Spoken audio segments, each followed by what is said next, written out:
네, 하나님께 영광의 박수 올려드리겠습니다. 네, 여호수아 찬양대 찬양과 또 우리 방송반 친구들의 온몸에 얼굴을 온몸에 색칠을 칠할 정도로 열연 투혼을 벌여주셨는데 너무 감사합니다. 이렇게 영상을 띄운 이유는 뭘까요, 여러분? 수련회 가자고 우리 친구들이 피부도 예민한 시기에 얼굴에 페인트칠까지 하고 책상을 부셔가면서 이렇게까지 할 줄 몰랐습니다. 네, 이렇게까지 할 줄 몰랐는데 아주 귀한 영상을 남겨주셨고 또 우리 친구들에게 많은 도전이 되고 고민이 되는 시간이 되었으면 너무 좋겠습니다. 이제 말씀을 시작할 텐데 여러분 시험 끝나셨죠? 박수 한번 할까요? 야, 고생 많으셨습니다.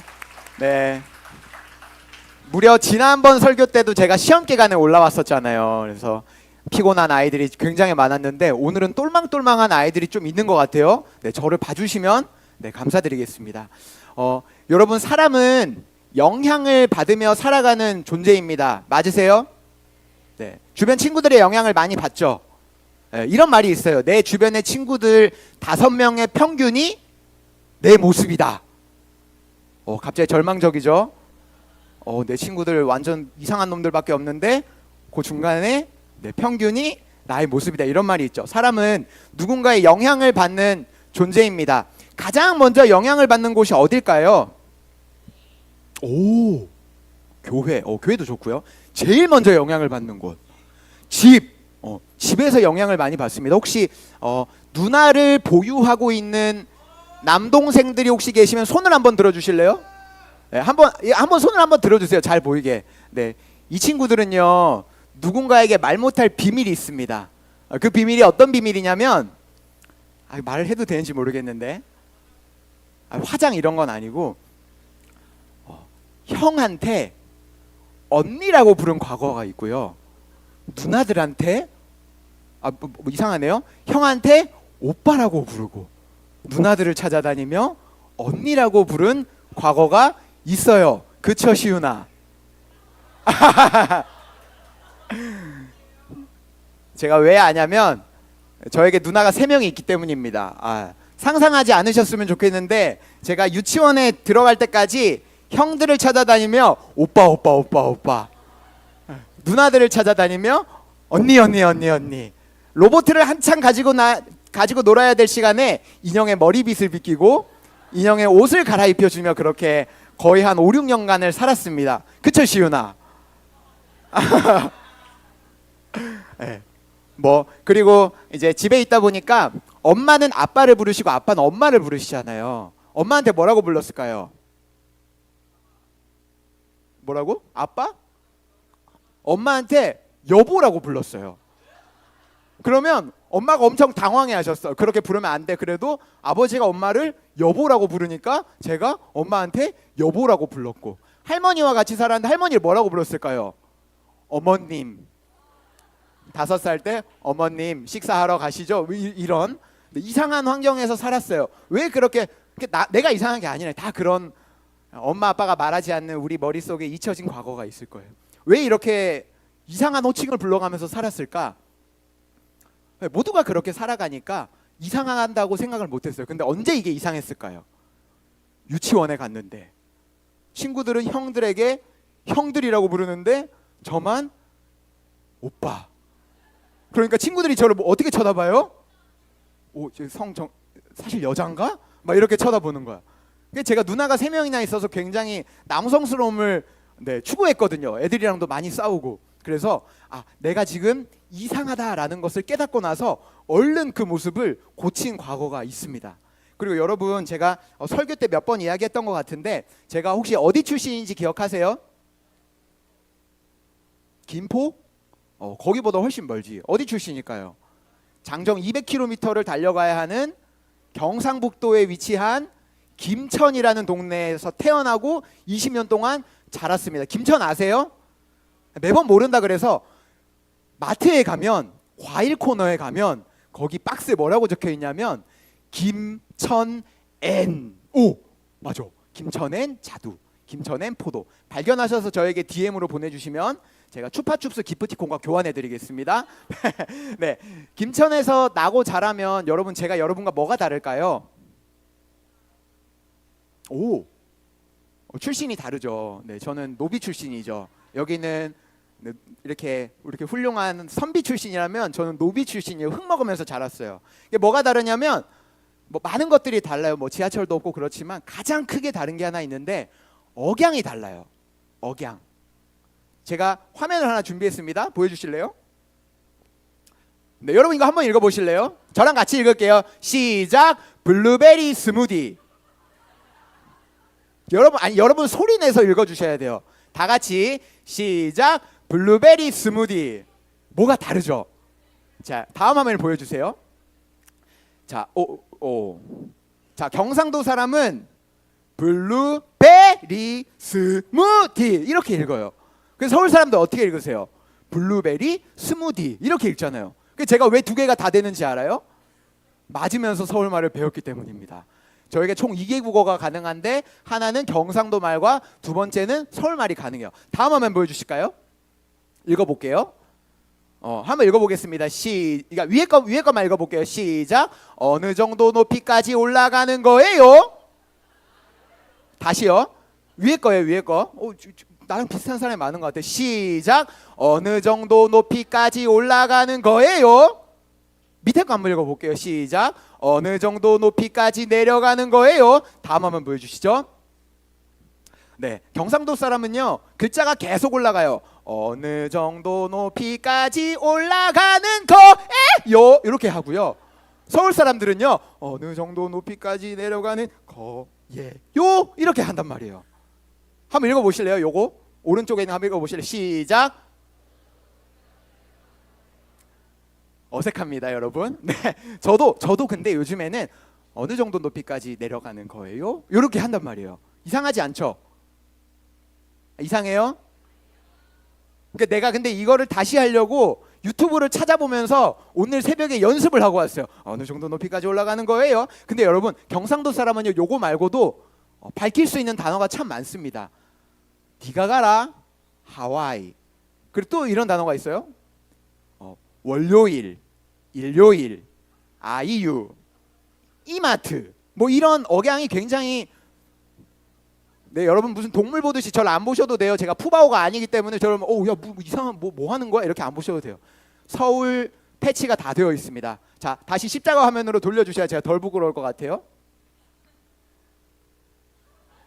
네, 이거 말고요. 네, 감사합니다.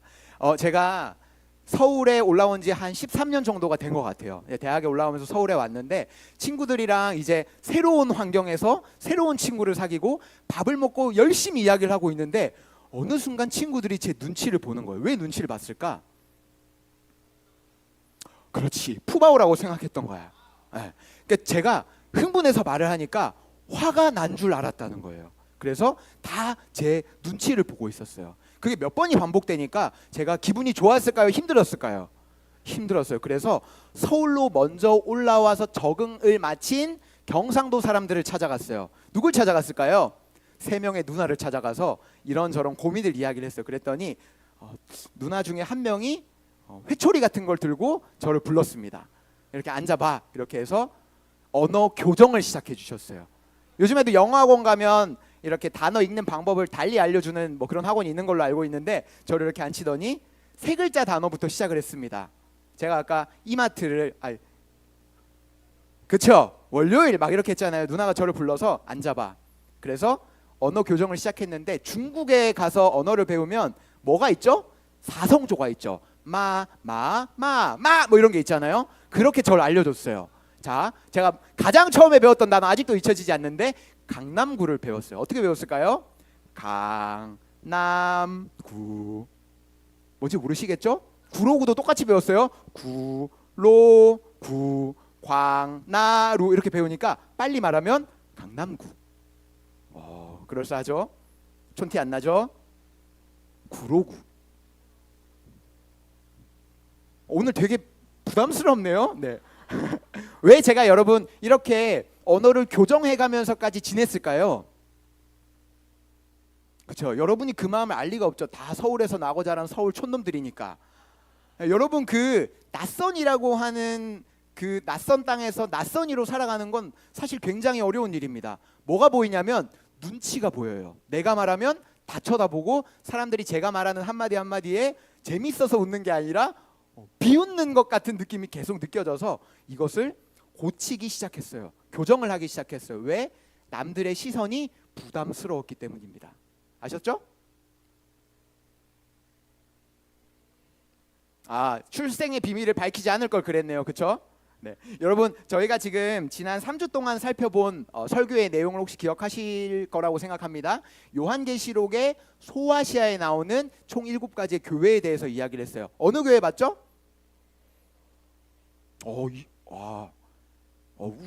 친구들의 수준이 이렇게 높을 줄 몰랐어요. 이게 에베소, 그 다음에 서머나, 그 다음에 버가모. 오늘 어느 교회를 배울까요?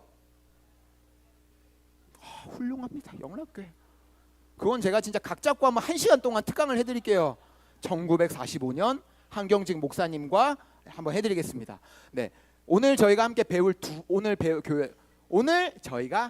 교회는 두아디라 교회입니다. 두아디라 교회는 어디에 있었을까요, 여러분? 그렇죠. 두아디라시. 한번 화면 보여주실래요? 두아디라 교회는 두아디라시 어딘가에 있었습니다. 두아디라 교회를 이해하기에는 총 두 가지 포인트만 알고 있으면 두아디라 교회를 이해하기 참 쉬운데, 첫 번째 포인트는요, 저희가 잘 알고 있습니다. 지금 지중해를 누가 꽉 잡고 있죠? 어느 나라가? 로마가 잡고 있다. 로마 제국이 지중해를 꽉 잡고 있을 때 로마 제국은 어느 것을 숭배하려고 그 왕권을 강화시켰죠? 황제를 숭배하려고 했다. 그래서 교회 다니는 사람들 교회 다니기 쉬웠을까요? 어려웠을까요? 어려웠고, 하나님 믿는 사람들 하나님 믿는 게 쉬웠다 어려웠다? 어려웠다. 그런 시대적 상황이 있었고요. 또 지리적 상황이 있어요. 두아디라시는요, 이렇게 보면 조금 어렵긴 하지만 버가모 교회가 있는 버가모와 저희가 다음 주에 보게 될 4대 교회를 이어주는 곳이었어요. 그럼 뭐가 좋았다? 도로가 좋았다. 그럼 여기에 많은 사람들이 어떻게 했을까요? 왔다 갔다 이동을 했다. 그럼 두아디라시는 도시를 살리기 위해서 뭘 했을까요? 뭐 해야 됐을까요? 뭐라고? 무역. 그치. 근데 여기가 내륙이잖아요. 내륙 무역을 조금 우리말로 조금 표현하면 어떤 게 있을까요? 장사. 지나가는 사람들 붙잡고 장사하는 게 요 두아디라시의 가장 큰 사업이었어요. 장사를 조금 고급스러운 단어로 바꿔볼까요? 상업. 네, 상업이 굉장히 유명했고요. 또 두아디라시는 옷감 같은 것들이 굉장히 유명했어요. 저희가 잘 아는 사람으로 옷감 장수 루디아라는 사람이 두아디라시에서 일을 하고 있었죠. 상업과 그리고 또 무역이 굉장히 발달했던 도시이자 하나님 믿는 것이 굉장히 부담스러웠던 도시에 지금 뭐가 있다고요? 교회가 있다. 그럼 두아디라 교회는 하나님 믿기가 어려웠을 텐데, 그렇죠? 여러분이 만약에 장사를 한다고 한번 생각을 해볼게요. 여러분이 만약에 제가 지금 가지고 있는 옷을 판다고 했을 때 어디에서 팔면 좋을 것 같은지 저한테 알려주세요. 첫 번째로는 백화점에 입점하는 방법이 있고요. 두 번째는 당근마켓을 통해 직거래를 하는 방법이 있고요. 세 번째는 을지로 3가역 12번 출구 앞에 플라스틱 테이블을 깔고 제가 입던 옷을 이렇게 두고 지나가는 사람들한테 호객하는 게 있어요. 어떻게 팔면 제일 비싸게 훌륭하게 팔 수 있을까? 그렇지. 그래서 너네가 백화점을 자주 가는구나. 백화점에서 팔면 제일 좋아요. 그러니까 장사하던 사람들이 뭘 만들었을까? 자기들끼리 모이기 시작했어요. 장사하는 사람들이 모인 곳을 뭐라고 이야기하죠?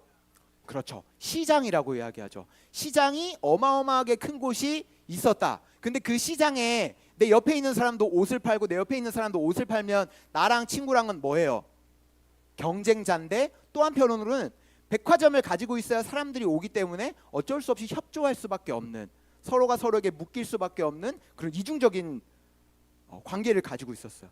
내가 더 많이 팔았으면 좋겠지만 이 시장이 무너지지 않았으면 하는 바람으로 그런 두 가지 선택을 할 수밖에 없는 교회였어요. 그러면 잘 보세요.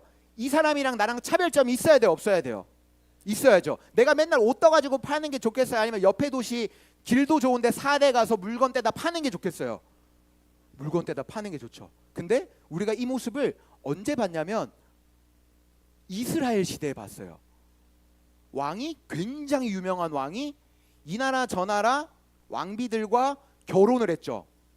그리고 뭘 가져왔죠? 그 왕은 솔로몬입니다. 뭘 가져왔죠? 그 나라에 가지고 있는 신들을 이스라엘로 가져오죠. 그럼 두아디라시의 모습은 어땠다? 시장이 커짐으로 인해서 다른 나라의 문화들과 신들이 어쩔 수 없이 올 수밖에 없는 그런 환경에 있었다고요. 그럼 여러분 한번 보세요. 두아디라 교회 사람들이 처한 환경이 하나님 믿기 좋은 환경이에요, 어려운 환경이에요? 굉장히 어려워. 왜? 첫 번째로는 박해받기 때문에, 두 번째로는 하나님만 믿는 사람보다 하나님이랑 또 다른 걸 믿는 사람이 많기 때문이에요. 그런 두아디라 교회에게, 오늘 이제 어려운 건 다 했어요. 그런 두아디라 교회에게 오늘 말씀에 예수님께서는 이렇게 말씀하시는데, 요한계시록 말씀을 한번 찾아보겠습니다. 요한계시록 2장 19절 말씀을 저희가 한번 찾아보겠습니다. 혹시 화면이 준비되면 준비해 주셔도 좋을 것 같아요. 한번 읽어보겠습니다. 시작. 내가 내 사업과 사랑과 믿음과 섬김과 인내를 아노니. 자, 제가 말씀드렸던 것처럼 교회의 환경과 믿을 수 있는 조건은 참 좋지 않았어요. 그런데 요한계시록에 있는 그 두아디라시에 있는 교회가 어떤 삶을 살았다고요? 사랑과 믿음과 섬김과 인내를 하면서 살았다. 그리고 그걸 지금 누가 알고 있대요? 옆집 사람이 알고 있어요? 아니요. 내가 아노니. 그 내가 누구예요? 예수님께서 지금 두아디라 교회 사람들이 치열하게 믿어가는 모습을 알고 있었다고요. 여러분, 두아디라 교회 사람들이 어떻게 이 상황 가운데 믿음을 지켰을까? 어떻게 지켰을까? 훌륭합니다. 잘 지켰죠. 잘 지키니까 칭찬도 받고. 어떻게 지켰을까요? 그곳에 교회가 있었기 때문입니다. 교회 안에 서로 공동체가 되어 넘어지려고 하는 이들을 붙잡아 주었기 때문입니다. 그래서 두아디라 교회가 이렇게 믿음 가운데 박해를 이겨내고 본인들의 믿음을 계속 지킬 수 있었던 겁니다. 다음 절 말씀 한번 띄워주실래요? 2장 20절 말씀. 요것도 함께 읽어보겠습니다. 시작. 그러나 내게 책망할 일이 있노라. 자칭 선지자라 하는 여자 이세벨을 내가 용납함이니 그가 내 종들을 가르쳐 꿰어 행음하게 하고 우상의 재물을 먹게 하는도다. 제가 아까 말씀드렸던 내용이에요. 상업이 발달하고 많은 사람이 다니니까 장사를 계속해서 번성하게 하기 위해 옆에 있는 것들의 우상들, 이방 신상들을 가져오는데, 이세벨이라고 하는 사람은 사실 아합 왕의 아내였는데 진작 죽은 사람들인데 그 명성을 가지고 다시 다른 사람이 그 이름을 써서 이스라엘을 혼란하게 만들던 사람이에요. 지금 이스라엘 백성들이 하나님 믿으면서 또 뭐 하고 있다 그래요? 행음하고 우상의 재물을 먹기 시작했다. 왜 그랬을까? 그럼 왜 무너졌을까? 믿음 잘 지키던 사람들이. 바보여서요. 교회도 있는데 그들이 믿음을 같이 지켜주는데 왜 무너졌나? 그것은 바로 장사를 해야 됐기 때문입니다. 내 주변에 있는 상인들은 하나님도 믿으면서 이방 신상들도 믿는 사람들이었기 때문이에요. 근데 그게 그 상인들에게 어색했을까요? 어색하지 않았을까요? 어색하지 않았다. 왜? 지금 내 옆에 있는 사람들이 그렇게 다 살아가고 있으니까. 그들을 향해 예수님께서는 돌아오라, 회개하고 돌아오라 말씀합니다. 끝까지 내 뜻을 행하라고 말씀합니다. 여러분, 예수님의 뜻이 뭐예요? 예수님의 뜻이 뭡니까? 우리 잘 알고 있죠. 하나님을 사랑하고 이웃을 사랑하고. 지금 두아디라 교회가 보여주었던 본인들의 믿음의 모습, 믿고 도와주고 사람들을 사랑하고 예수님의 향기를 나타내는 그러한 삶을 살아가고 있는 그 모습대로 행하라고요. 근데 그렇게 하려면 무엇이 필요한지 아세요, 여러분? 무엇이 필요할까요? 돈? 아니요, 그런 건 필요 없어요. 뭐가 필요할까요? 기준이 필요합니다. 그 기준은 세상 가운데 있지만 하나님의 말씀을 들으며 내가 어느 것을 선택해야 될지 모르겠을 때 명확하게 내가 나아가야 할 기준을 세워야 한다 하는 겁니다. 두아디라 교회는 날마다 흔들리던 교회였습니다. 날마다 흔들려서 하나님을 믿는 사람들도 있었지만 그 가운데는 계속해서 하나님을 이탈하는 사람들도 있었어요. 두아디라 교회가 하나님 믿기 좋지 않은 환경에 있는 교회였지만 두아디라 교회는 치열하게 부딪히며 나아갔던 교회입니다. 때로 무너졌겠죠. 때로 좌절했겠죠. 자칭 여선지자라는 이세벨의 말을 듣고 미혹되는 이들도 참 많았을 겁니다. 그런데 하나님께서는, 예수님께서는 두아디라 교회를 향해서 이렇게 이야기합니다. 내 뜻 가운데 끝까지 내 뜻을 행하며 살아가라. 하나님을 믿기 참 어려운 환경 가운데 나 포기하지 말고 나 믿어라. 왜? 내가 너를 낳았고, 내가 너를 인도했고, 내가 너를 사랑하고, 앞으로도 내가 너를 계속해서 이끌고 갈 내가 너의 아버지이기 때문이다 하는 겁니다. 여러분, 남들의 시선이 굉장히 부담스럽죠. 남들이 나에 대해서 뭐라고 얘기할까 너무나도 걱정되죠. 뭐 인사이드 아웃을 보신 분들은 너무 잘 아시겠지만 불안은 사람을 미치게 만듭니다. 너무 많은 것들을 준비하기도 하지만 너무 걱정을 많이 한 나머지 내 스스로가 통제되지 않는 그 삶의 자리로 나를 이끌고 가요. 제가 여러분이 잘 아는 이야기 하나를 해드리겠습니다. 옛날에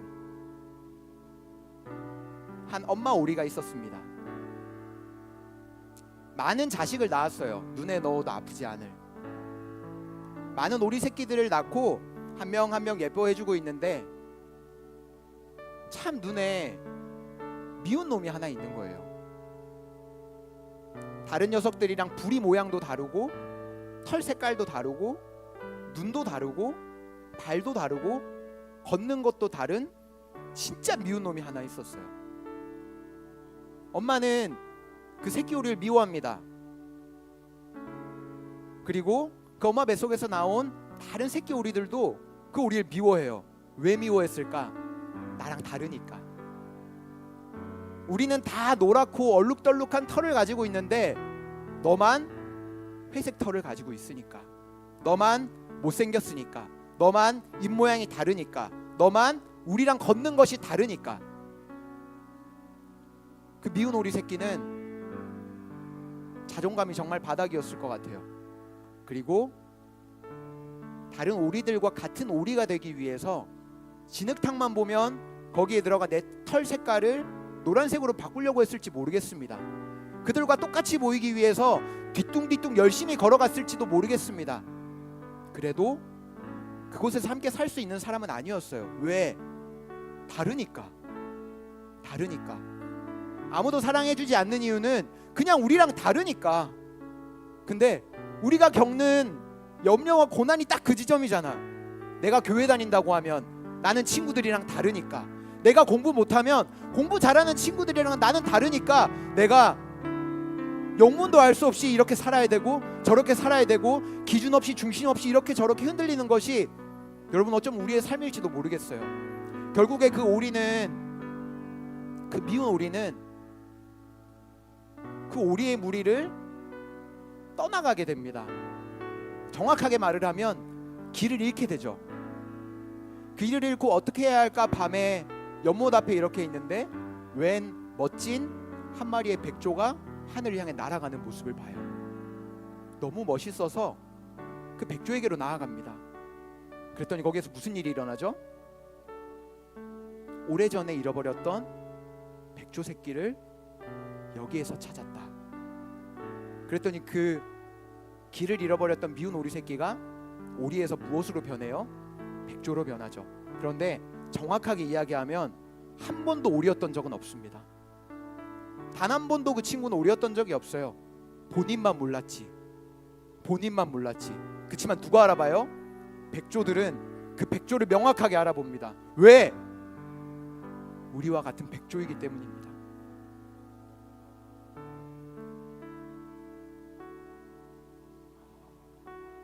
이전 설교에도 이런 이야기를 했던 것 같은데 저는 중학교 시절로 돌아가라고 하면 군대를 한 번 더 갈 것 같아요. 왜?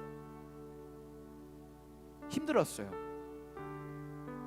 지금 조금 전에 이야기했던 이야기가 사실 다 제 이야기거든요.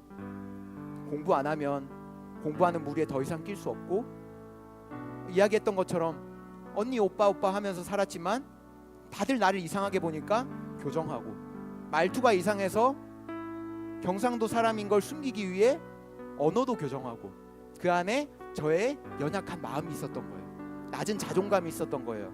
그래서 겉보기에는 굉장히 화려한 아웃이 있지만 내부에 있는 저의 본 모습은 아주 작은 어린아이가 울고 있는 모습을 종종 발견합니다.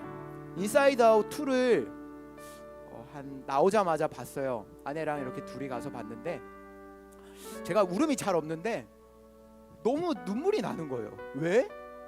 내 이야기 같거든. 너무 불안해서 이것도 해야 되고 저것도 해야 되고 남들한테 예쁨 받기 위해서 이것도 해야 되고 저것도 해야 되고 하다 보니까 행복하기로 다짐했던 내가 단 한 번도 행복한 삶을 살아보지 못하지 않았나 하는 생각이 들면서 제가 너무 불쌍한 거예요. 그렇게 펑펑 울고 나와서 엄청난 고민을 했습니다. 어떻게 하면 내가 행복한 삶을 살 수 있을까? 난 어떻게 하면 행복한 삶을 살 수 있을까?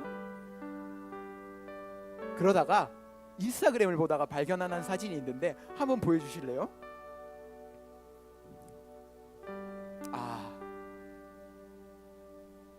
내 인생을 붙잡고 있는 게 예수님이면 주변의 기쁨과 슬픔과 눈물과 분노와 부럽, 따분 온 사람들이 예수님이 다 안 돼요, 이렇게 하면 안 돼요 하지만 예수님이 붙잡고 있으면 나 더 이상 흔들리지 않을 수 있겠구나.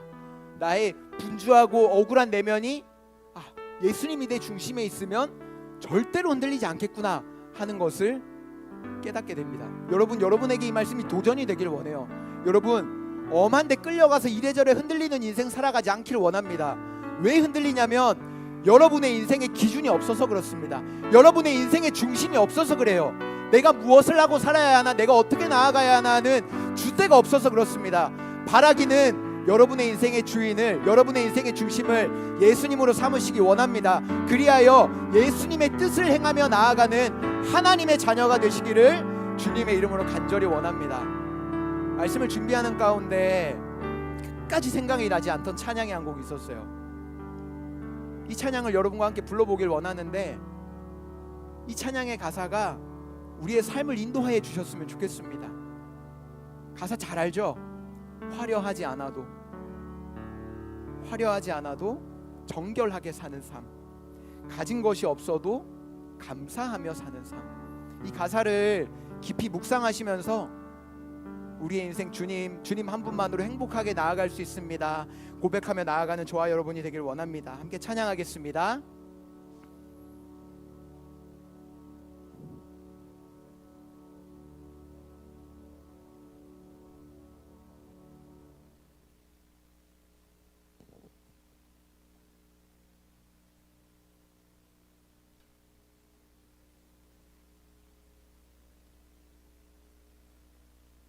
짠.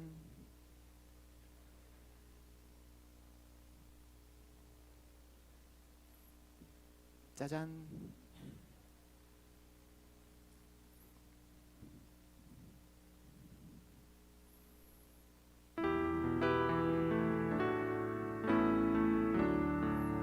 찬양합시다.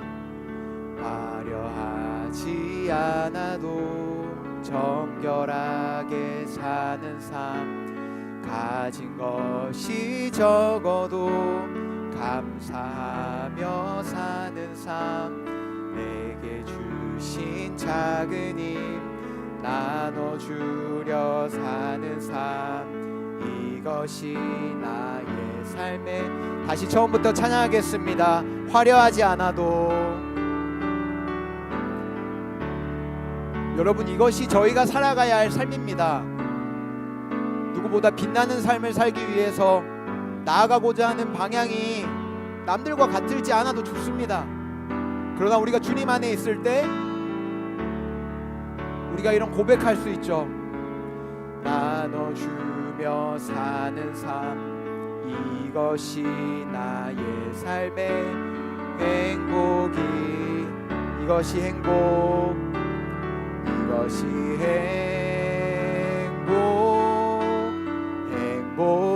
행복이라오. 세상은 알 수 없는 하나님 선물, 이것이 행복이라오.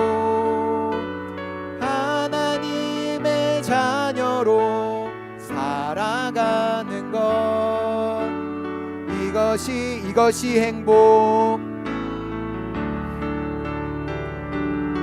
이것이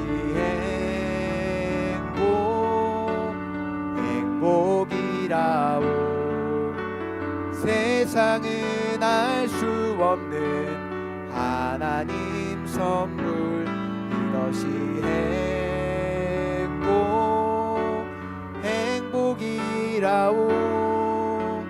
하나님의 자녀로 살아가는 것, 이것이 행복이라오. 아멘. 제가 여러분을 위해서 기도하고 말씀을 마치도록 하겠습니다. 기도하겠습니다. 하나님 아버지, 우리의 인생은 너무나도 분주하고 또 불안한 인생 가운데 살아갑니다. 하나님을 사랑한다 하면서도 하나님 또 주변의 많은 사람들의 모습들을 바라보며 이리저리 흔들리는 중심 잃은 모습을 보이기도 합니다. 하나님, 그러나 오늘 우리에게 말씀 주셨듯 분주한 가운데 중심 잃은 우리의 삶 가운데 우리의 중심이 되어주시고 또 우리의 길이 되어주시는 예수님을 바라보며 나아가길 원합니다.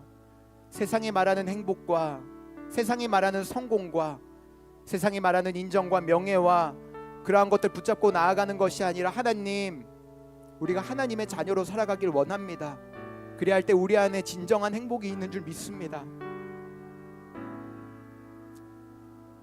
하나님, 우리의 연약한 마음 가운데 날마다 찾아와 주셔서 우리의 선하고 악한 행위를 지켜보시고 함께하여 주심에 감사합니다. 하나님, 연약한 우리의 모습들 이겨내길 원합니다. 하나님 중심되는 삶, 하나님 기준되는 삶, 내 내면으로부터 예수님으로부터 받은 힘으로 이 세상 넉넉히 이기며 나아가는 우리의 삶을 살아갈 수 있도록 주님 도와주시고, 그렇게 살면서 그렇게 살기 때문에 얻을 수밖에 없는 행복을 날마다 경험하며 나아가는 사랑하는 하나님의 자녀들 다 될 수 있도록 주님 도와주옵소서. 예수님의 이름으로 기도드립니다. 아멘.